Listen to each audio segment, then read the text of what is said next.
On my left, we've got the sort of oceanic system.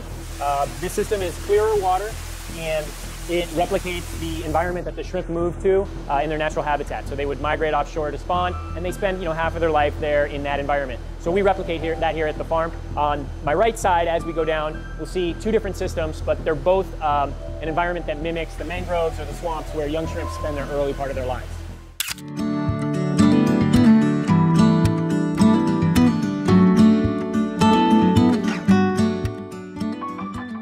El camarón es el producto marino comercializado más valioso del mundo en la actualidad. En 2005, el valor de la industria camaronera ascendía a 10.600 millones de dólares. En la actualidad, la producción crece aproximadamente un 10% anual, lo que supone uno de los mayores índices de crecimiento de la acuicultura. La mayoría de estas gambas se crían en Asia, que es el mayor exportador de gambas del mundo. ¿Cómo consiguen los acuicultores asiáticos producir esta cantidad de gambas al año? Acompáñenos a ver cómo los criadores asiáticos producen 5.600 millones de kilos de gambas al año. Durante la última década, la acuicultura del camarón se ha convertido en un sector importante de la piscicultura en términos de espacio ocupado y valor de mercado. Sin embargo, su contribución a la satisfacción de las necesidades alimentarias humanas es muy pequeña. Las exportaciones de gambas aportan importantes divisas a los países pobres y pueden contribuir al crecimiento económico regional y nacional a corto plazo. La cría de gambas también genera mejores ingresos para algunos productores y trabajadores. Sin embargo, los promotores de esta industria tienden a ignorar las implicaciones medioambientales y sociales negativas a largo plazo de la cría comercial de gambas para los medios de subsistencia de los grupos vulnerables de las regiones costeras tropicales donde se está desarrollando la acuicultura de gambas. El cultivo del camarón requiere grandes cantidades de recursos naturales, financieros y técnicos. Los países con grandes poblaciones necesitadas de alimentos, como India y Bangladesh, se están convirtiendo actualmente en las principales zonas de expansión de la acuicultura costera del camarón. De hecho, la industria se está fomentando ahora en zonas menos desarrolladas con el apoyo de los gobiernos anfitriones y de empresas transnacionales, que a menudo proceden de países asiáticos con mayores ingresos, como Tailandia o la provincia china de Taiwán.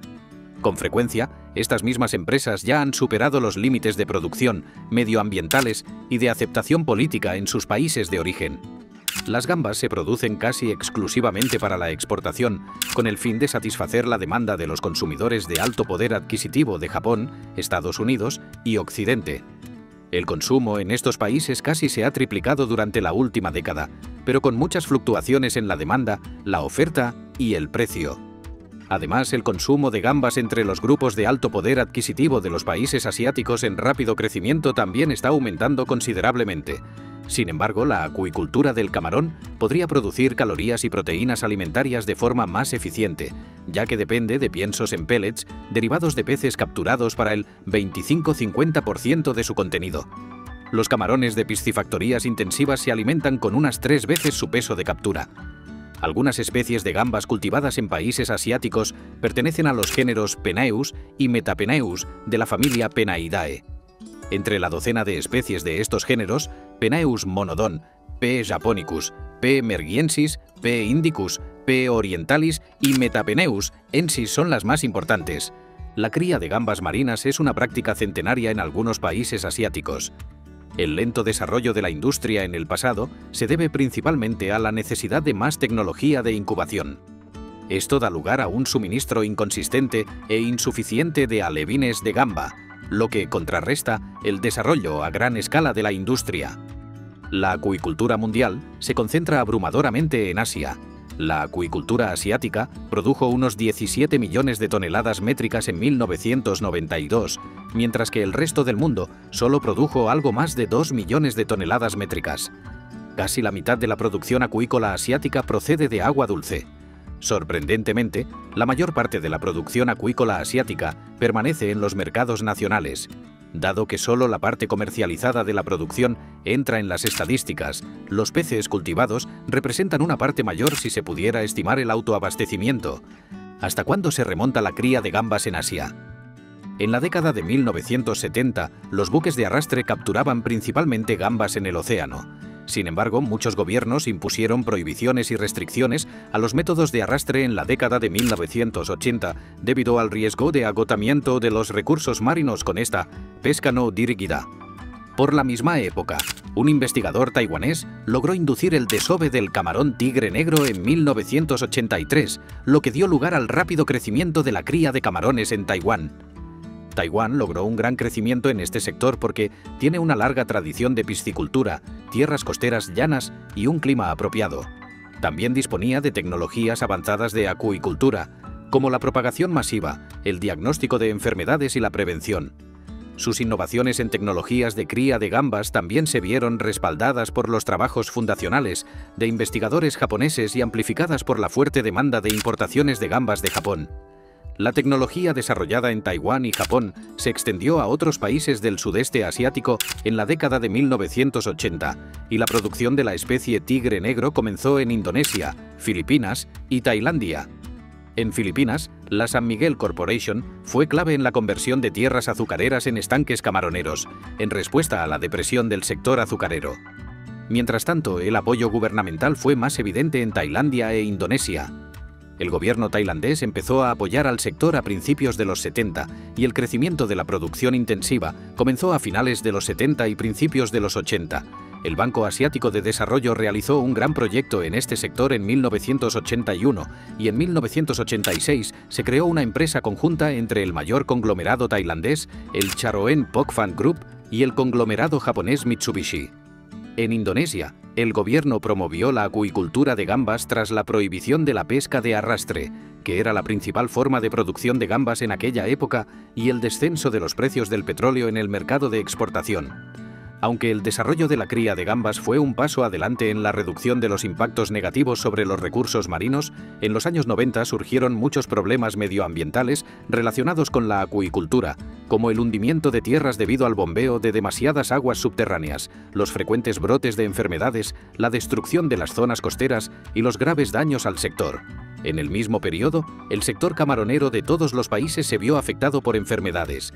El sector camaronero tailandés fue más resistente porque pudo mantenerse desplazando la principal zona de producción del Golfo de Tailandia al sur y aplicando diversas técnicas e innovaciones de cultivo. Hull señaló que el relativo éxito se debió principalmente a que los acuicultores cambiaron sus arriesgadas prácticas de producción, al apoyo del gobierno, que incluyó inversiones en infraestructuras y la creación de centros de tratamiento de aguas, y a diversas innovaciones de cultivo desarrolladas en Tailandia, tanto por el Grupo CP como por los pequeños acuicultores. El Grupo CP opera en todas las fases de la cadena de suministro de gambas, desde los criaderos a las fábricas de piensos, los estanques de gambas, los laboratorios, los institutos de investigación y las fases de comercialización. Desempeña un papel importante en la formación de pequeños criadores independientes en técnicas de cultivo. Hull también señaló que las fábricas de piensos de Tailandia tienen incentivos para enseñar buenas prácticas a los granjeros, ya que rentabilizar su inversión en la fabricación de piensos lleva tiempo. Además, los pequeños agricultores tailandeses han desarrollado activamente tecnologías innovadoras en sus explotaciones. Por el contrario, la separación entre propietarios y gestores de las explotaciones en Filipinas podría haber sido más propicia para promover las innovaciones en las explotaciones, ya que reducía los incentivos para que los agricultores fueran más creativos a la hora de aumentar la productividad. El Grupo CP también influyó mucho en la cría de gambas en otras partes de Asia a través de sus filiales o empresas conjuntas en Indonesia, Camboya, Vietnam e India. En Indonesia, la respuesta de los pequeños camaroneros al brote de la enfermedad consistió en pasar a estar bajo el control de las grandes empresas o abandonar la producción. El gobierno también promovió la reubicación de los estanques camaroneros en otras regiones a través de sus programas de transmigración, que ayudaban a los granjeros con infraestructuras para los estanques y créditos. Los mayores complejos empresariales llegaron a ser tan grandes como Hong Kong, con 1.600 kilómetros de canales y 18.000 estanques. Indonesia intentó resolver este problema centralizando el sistema de control del agua. Los problemas medioambientales causados por la cría de camarones, combinados con el agotamiento de los recursos marinos debido a la pesca de captura, condujeron al lanzamiento del Código de Conducta para la Pesca Responsable, respaldado por todos los países miembros de la FAO. Este código subraya la importancia de gestionar la pesca y la acuicultura de forma sostenible, y se han elaborado numerosas directrices e instrumentos técnicos para llevar a la práctica sus principios.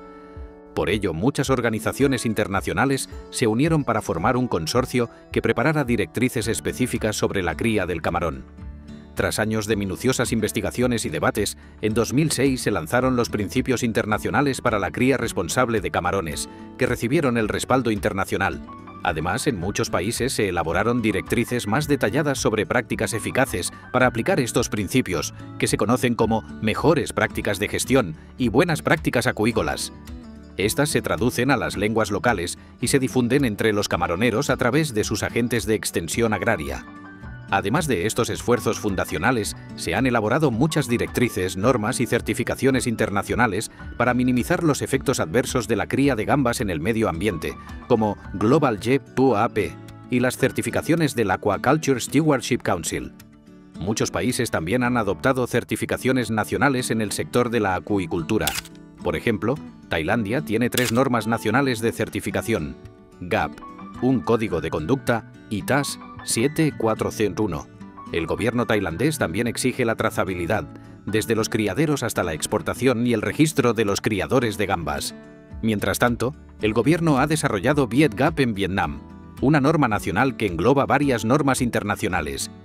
A pesar de todos estos esfuerzos internacionales por minimizar los efectos adversos, en muchos países sigue habiendo problemas relacionados con la piscicultura sostenible.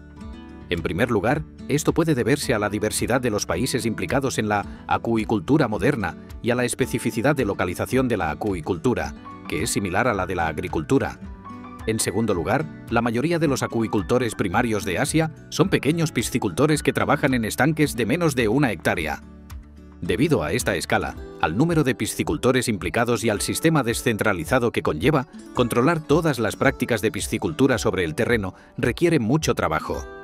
En tercer lugar, según Bush et al., en los últimos años, el sector de la acuicultura, que era un comercio sur-norte impulsado por las empresas líderes del norte, se ha transformado en una multipolaridad impulsada por productores, comerciantes y consumidores que compiten entre sí a través, dentro y entre los países del sur y del norte. Esta estructura dificulta la gestión de las buenas prácticas para los pequeños productores, ya que las prácticas y normas exigidas varían de un mercado a otro. La cosecha del camarón, el proceso de recolección de gambas en Asia, desde la fase larvaria hasta el engorde. Las gambas maduran y se reproducen únicamente en hábitats marinos. Las hembras ponen entre 100.000 y 500.000 huevos, que eclosionan en diminutos nauplios al cabo de unas 24 horas. Estos nauplios se alimentan de las reservas vitelinas de su cuerpo y luego se metamorfosean en Zoeae. Los camarones en esta segunda fase larvaria se alimentan en la naturaleza de algas y vuelven a transformarse en larvas mysis al cabo de unos días. Las larvas mysis se parecen a las gambas diminutas y se alimentan de algas y zooplancton. Al cabo de otros 3 o 4 días, se metamorfosean por última vez en poslarvas. Camarones jóvenes con características de adultos. El proceso completo dura unos 12 días desde la eclosión. En la naturaleza, las poslarvas migran a estuarios, ricos en nutrientes y de baja salinidad. Cuando maduran, vuelven a aguas abiertas. En la cría de gambas, este ciclo vital se produce en condiciones controladas. Las razones para hacerlo son una cría más intensiva, un mejor control del tamaño, que da lugar a gambas de tamaño más uniforme, y un mejor control de los depredadores. Además, los invernaderos permiten controlar el clima, sobre todo en las explotaciones de zonas templadas, lo que acelera el crecimiento y la maduración. Hay 3 fases diferentes: criaderos, víveros y engorde. Los criaderos a pequeña escala son muy comunes en todo el sudeste asiático. Gestionados a menudo como negocios familiares y con un enfoque de baja tecnología, utilizan pequeños tanques de menos de 10 toneladas y a menudo bajas densidades de animales. Son susceptibles a las enfermedades, pero debido a su pequeño tamaño, pueden reiniciar la producción rápidamente tras la desinfección. La tasa de supervivencia oscila entre el 0 y el 90%, dependiendo de una amplia gama de factores como las enfermedades, el clima y la experiencia del operador. Los criaderos de agua verde son criaderos de tamaño medio que utilizan grandes tanques con bajas densidades de animales. Se induce una floración de algas en los tanques para alimentar a las larvas de camarón. La tasa de supervivencia ronda el 40%. En los criaderos, las gambas en desarrollo se alimentan con una dieta de algas y más tarde también con naúplios de gamba salada, a veces, sobre todo en criaderos industriales, aumentada con dietas artificiales. La dieta de las fases posteriores también incluye proteínas animales frescas o liofilizadas, como el krill. La nutrición y la medicación, como los antibióticos administrados a los náuplios de Artemia, se transmiten a las gambas que se alimentan de ellos. En la última década, se han desarrollado diversas técnicas de criaderos y viveros que están siendo adoptadas por criaderos privados y gubernamentales de Asia. Sin embargo, la producción de semillas para el camarón tigre en los criaderos sigue siendo constante y errática. Mientras tanto, el 80% de las granjas camaroneras asiáticas siguen funcionando con el método tradicional o extensivo, que se basa en poslarvas de camarón silvestres o congeladas recogidas en estanques de captura. Más de 1.500 millones de poslarvas de P. japonicas y P. monodon se producen anualmente en Taiwán y Japón. Los piscicultores de estos países utilizan en su totalidad poslarvas criadas en incubadora para poblar el estanque.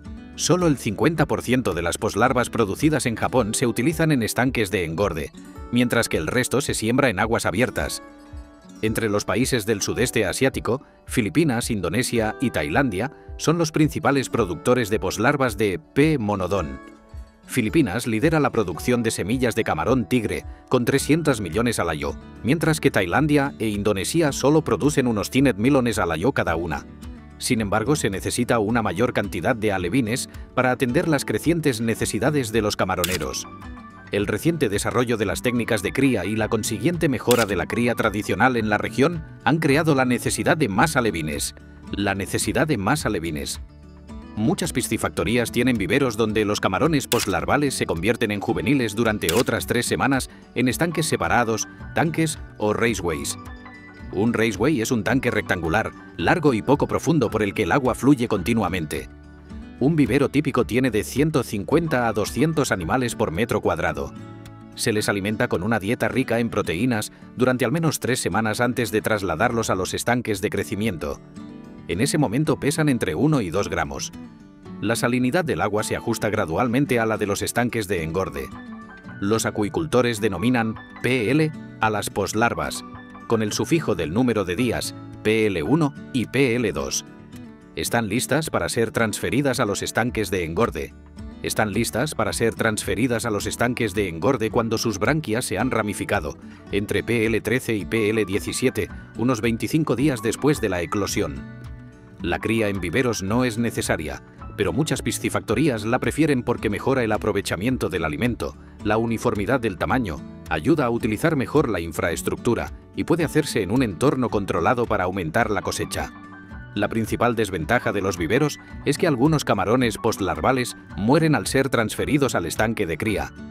Algunas piscifactorías no utilizan viveros, sino que introducen las poslarvas directamente en los estanques de cría tras aclimatarlas a los niveles adecuados de temperatura y salinidad en un tanque de aclimatación. En el transcurso de unos días, el agua de estos tanques cambia gradualmente hasta igualarse a la de los estanques de crecimiento. La densidad de animales no debe superar los 500 por litro en el caso de las postlarvas jóvenes y los 50 por litro en el caso de las más grandes, como las PL15. En la fase de engorde, las gambas alcanzan la madurez. Las poslarvas se trasladan a estanques, donde se alimentan hasta que alcanzan el tamaño comercial, lo que lleva de 3 a 6 meses. Las gambas se recogen pescándolas en los estanques con redes o escurriéndolas. El tamaño de los estanques y el nivel de infraestructura técnica varían. Las granjas camaroneras extensivas que utilizan métodos tradicionales de baja densidad están invariablemente situadas en la costa y a menudo en zonas de manglares. Los estanques oscilan entre unas pocas y más de 100 hectáreas. Las gambas se crían a bajas densidades de unos 2-3 animales por metro cuadrado. Desde los granjeros hasta los procesadores, las personas que hacen posible la cría de gambas asiáticas. Una media de 1 a 3 personas trabaja a tiempo completo por hectárea de estanques camaroneros semi-intensivos e intensivos, y hasta 7 en los extensivos. En 1993, las granjas camaroneras cubrían aproximadamente 962.600 hectáreas y podían haber empleado a más de 1 millón de trabajadores a tiempo completo. Este empleo a nivel de explotación incluye a trabajadores temporales de la construcción mal pagados y a peones permanentes de mantenimiento que se encargan de la manipulación, el bombeo, la alimentación, el tratamiento del agua de los estanques y la cosecha, así como a supervisores y guardas para evitar el robo de gambas en los estanques de cría. Los ingenieros, los operadores de equipos pesados, los investigadores y los consultores tienen algunas oportunidades de empleo temporal. En Java Oriental y Vietnam se ha calculado que los costes de empleo suponen alrededor del 6% de los costes totales de explotación en la cría intensiva de camarones, frente al 30-40% en la producción extensiva tradicional. A medida que se desarrollan modos más semi-intensivos e intensivos de producción de camarones, se reduce la mano de obra como parte de los costes totales, al utilizar más insumos energéticos y técnicos. En comparación con otros sistemas de producción que tienen lugar en las mismas zonas costeras, principalmente la producción de arroz, las necesidades de mano de obra de la acuicultura del camarón son muy bajas. Un estudio realizado en Indonesia señala que la producción de arroz emplea una media de 76 días de trabajo por hectárea y ciclo de cultivo. En la misma zona, una piscifactoría de gambas semi-intensiva empleaba unos 26 días de trabajo por hectárea y una piscifactoría de gambas extensiva, unos 45 días de trabajo por hectárea y ciclo. Muchos de los propietarios de camaroneras procedían del sector empresarial o de servicios. En algunas zonas, arrendaron tierras a agricultores locales y al gobierno e inundaron varias hectáreas más allá de las tierras arrendadas, obligando a otros usuarios de la tierra a abandonar la zona y dedicarse a actividades menos seguras o más difíciles para obtener ingresos. Las explotaciones camaroneras extensivas producen alrededor de 1 tonelada de producto por ciclo de cultivo por cada 10 o más hectáreas de tierra.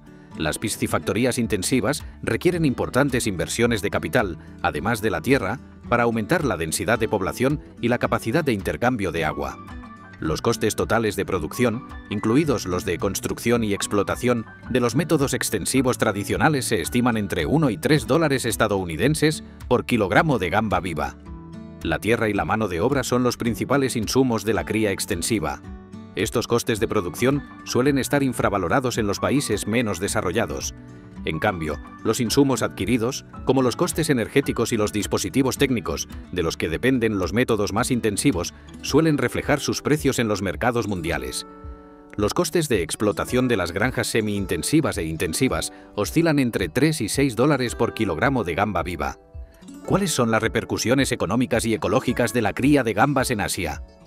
En algunos casos, se han talado hábitats ecológicamente sensibles para crear estanques para la producción de gambas. Además, algunos acuíferos que abastecen de agua a las granjas se han contaminado con agua salada. Algunas formas de cría de gambas han tenido un efecto devastador en los manglares de todo el mundo. Estos manglares son vitales para la fauna y la pesca costera y sirven de amortiguadores de los efectos de las tormentas. Su pérdida ha desestabilizado zonas costeras enteras, afectando negativamente a las comunidades costeras. Las salinas, marismas, estuarios, cuencas mareales y pantanos costeros también pueden verse afectados por la cría de camarones. Estas zonas representan hogares esenciales de caza, nidificación, cría y migración para millones de habitantes costeros, incluidos peces, invertebrados y aves migratorias. Son muchos los lugares y especies que el WWF trata de proteger. En los climas tropicales, donde se produce la mayor parte de la gamba de piscifactoría, se tarda aproximadamente de 3 a 6 meses en criar gambas de tamaño comercial, y muchos criadores cultivan de 2 a 3 cosechas al año. Un flujo constante de residuos orgánicos, productos químicos y antibióticos procedentes de las granjas camaroneras puede contaminar las aguas subterráneas o los estuarios costeros. La sal de los estanques también puede filtrarse a las aguas subterráneas y a las tierras agrícolas. Esto ha tenido efectos duraderos, cambiando la hidrología que constituye la base de los ecosistemas de humedales. La introducción de patógenos puede provocar grandes brotes de enfermedades en las gambas, con consecuencias devastadoras. Cuando las gambas enferman de algunas enfermedades, nadan en la superficie en vez de en el fondo del estanque de producción. Las gaviotas se abalanzan sobre ellas, consumen las gambas enfermas y posteriormente pueden defecar en un estanque situado a unos kilómetros de distancia, propagando el patógeno. Cuando las piscifactorías de camarones cierran debido a una enfermedad, se producen repercusiones socioeconómicas, como la pérdida de empleo. Aproximadamente el 80% de las gambas de piscifactoría se crían a partir de solo 2 especies, Penaeus banamei y Penaeus monodon. Estos monocultivos son muy susceptibles a las enfermedades. Las poblaciones de peces utilizadas en los piensos formulados para las dietas de las gambas tienen un valor medioambiental muy alto, principalmente porque están cerca de la base de la cadena alimentaria marina. Pueden producirse daños adicionales por la captura de camarones silvestres jóvenes para abastecer sus estanques camaroneros, con lo que se agotan aún más las poblaciones locales de peces. Desde el punto de vista económico, utilizando las estadísticas de producción acuícola de la FAO, se prevé que la producción mundial de crustáceos cultivados para 2018 sea de 8,63 millones de toneladas métricas. Sin embargo, el crecimiento de la industria del camarón se ve afectado por episodios de enfermedades, lo que resulta en enormes pérdidas de ingresos nacionales a pesar de los aumentos de precios compensatorios en respuesta a la escasez de suministro, que ascienden a miles de millones de dólares anuales.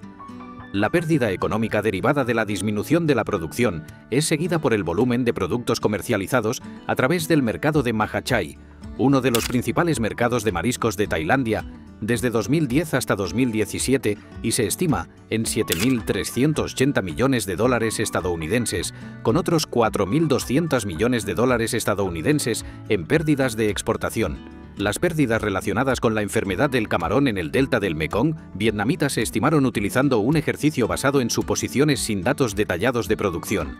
Se determinó que las pérdidas debidas a AHPND en 2015 superaron los 26 millones de dólares estadounidenses, mientras que los costes de Whale USSB en el mismo año fueron superiores a 11 millones de dólares estadounidenses. Sin duda, el sistema de cría de camarones de Asia se enfrenta a desafíos. ¿Cuáles son? El suministro inadecuado de reproductores silvestres sigue siendo uno de los principales obstáculos para el desarrollo de la industria camaronera, en particular para la cría del camarón tigre P. monodon. Para garantizar un suministro constante de reproductores de esta especie, muchos criaderos de países del sudeste asiático han estado desarrollando técnicas de maduración de P. monodon en cautividad, pero hasta ahora los resultados no han sido consistentes. Así pues, es preciso mejorar las técnicas de maduración gonadal del camarón tigre adulto capturado y criado en estanques. La alimentación natural sigue siendo el principal alimento en las operaciones de cría de larvas de camarón. Uno de los factores clave que garantizan el éxito de la producción de camarones en los criaderos es el suministro oportuno de los organismos alimenticios necesarios en cantidad suficiente. La mayoría de los criaderos suelen disponer de cultivos de algas y zonas de zooplancton para mantener poblaciones puras del alimento vivo necesario, como Chaetoceros, Skeletonema, Tetraselmis, Chlorella y Brachionus. Muy a menudo, la contaminación por especies indeseables y los fallos en la floración de diatomeas, especialmente durante los meses de lluvia, provocan una falta de suministro de alimento para las larvas. El mantenimiento no solo es costoso, sino que también requiere un especialista. Los camarones suelen alimentarse con morralla o mejillones picados y salvado de arroz fino. Sin embargo, no se consumen todas las porciones de los piensos dados. A veces, el pienso suministrado puede ser excesivo, lo que contamina el agua del estanque. El resultado es una menor eficiencia de conversión del alimento y una baja productividad. Para el cultivo intensivo, el uso de dietas formuladas es esencial, especialmente cuando el suministro de alimento fresco es limitado o muy costoso. A pesar de los escasos estudios sobre las necesidades nutricionales de los camarones, en algunos países ya se han desarrollado y producido comercialmente varias dietas formuladas. Algunos de estos piensos parecen tener una mejor eficiencia de conversión que los piensos frescos. Sin embargo, los precios pueden ser elevados y el suministro insuficiente. Dado que las fórmulas de estas dietas se consideran secretos comerciales, los fabricantes suelen limitar la producción para aumentar la demanda del mercado, especialmente si la dieta muestra una buena eficiencia de conversión. Como consecuencia de estas condiciones, los costes de los piensos han obstaculizado el desarrollo del cultivo intensivo del camarón. Para contrarrestar estos problemas, hay que investigar más sobre las necesidades nutricionales de las gambas y su fisiología y biología para mejorar las dietas formuladas y desarrollar otras nuevas. Hay que encontrar piensos adecuados y baratos e incorporarlos a las dietas. Estas dietas deben probarse a escala experimental y a pequeña escala comercial para determinar la eficiencia de la conversión. Aunque se han desarrollado diversas técnicas en la cría de gambas, gracias a más de 50 años de estudios de investigación, estas técnicas aún deben perfeccionarse, estandarizarse envasarse y probarse en diferentes condiciones ambientales para poder difundir la tecnología adecuada entre los criadores de gambas. Este es también uno de los principales inconvenientes del sector camaronero asiático. ¿Qué opina de la forma en que los criadores asiáticos producen cada año 5.600 millones de kilos de gambas? Háznoslo saber en los comentarios de abajo y, ya que estás aquí, haz clic en el vídeo de la pantalla para ver más contenidos como este.